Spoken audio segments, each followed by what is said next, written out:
Chocomocho nanalo kontra sa Akari Chargers.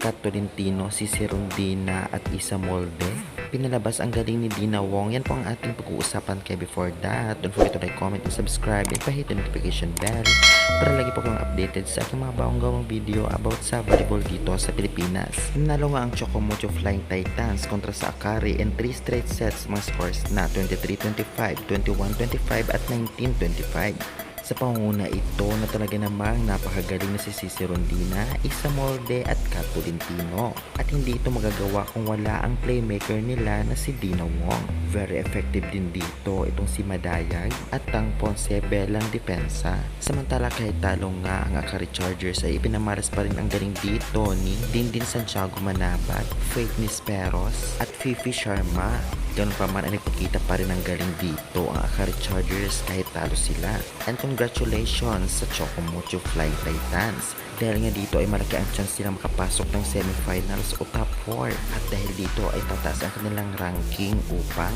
subukang mapataob ang ibang team para hindi makapasok ng semifinals. Kaya guys, anong masasabi nyo sa laban ng Chocomocho versus Akari Chargers? Comment na yan at huwag kalimutan mag-like and subscribe for more updates.